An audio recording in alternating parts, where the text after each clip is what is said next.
Until Monday night, the election here in Dudley in the West Midlands had looked dreadfully pedestrian. The parties all had their candidates ready, though none seemed particularly keen to start campaigning. BBC News for the West Midlands, this is Janet Kennedy. Dr John Gilbert MP, the Labour candidate for Dudley North, has announced he won't be contesting the seat at the general election. Political activists were stunned. Dr Gilbert, having first stood here in 1968, later became a defence minister and then beat off attempts by Labour left-wingers in the 1980s to deselect him.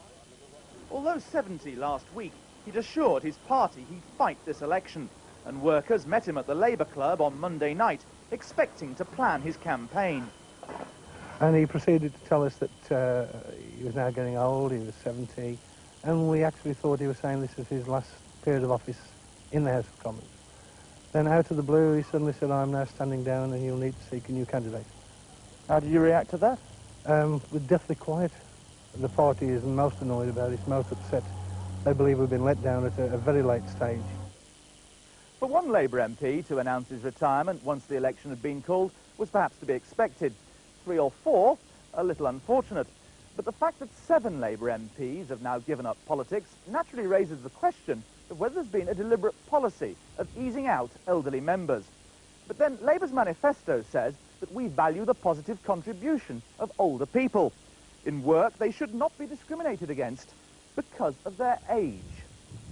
Sir Ray Powell, a former Labour whip who refuses to step down, says elderly members are being offered the inducement of elevation to that political old people's home, the House of Lords. He was approached, he says, by Ron Davies, a shadow cabinet member.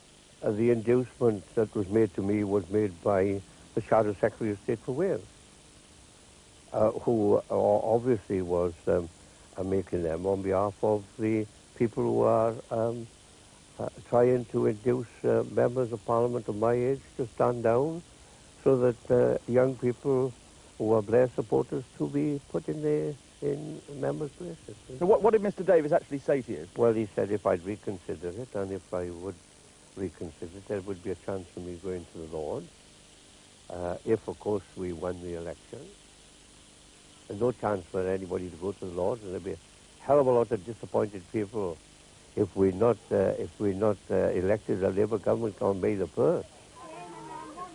Sir Ray believes his colleagues are gambling that Tony Blair will be in a position to deliver the ermine robes. But Ron Davies denies making any such offer.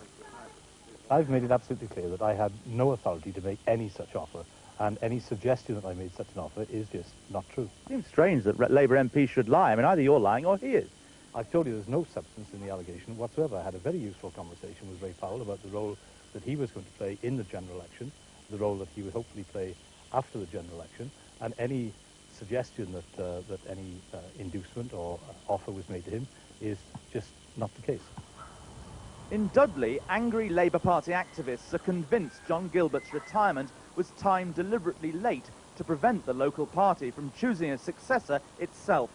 A former Labour MP who belongs to the party shares the widespread fear that a Blairite candidate will be imposed from outside. I think the party leadership have a number of people they want to give seats to. They are worried that if they go through the normal electoral process, those people won't get selected. I think, unfortunately, there is a lot of rhetoric in the party about democracy, and there is not enough commitment in action. Only on Monday, Councillor Cyril Woodall was canvassing his street for John Gilbert. He still has the posters they'd already printed in the back of his car, but will now back the new man, though through gritted teeth. I think New Labour going forward, we're going to win the general election, and I don't think they won't impose anyone on us. I think we shall come to an amicable solution. So you think you'll like whoever they suggest you have? Well, don't say I'll like, but we'll work with them. The irony is not lost on them here that Tony Blair himself was a last-minute candidate when first elected an MP 14 years ago, imposed not by Labour's national executive, but chosen by his local party.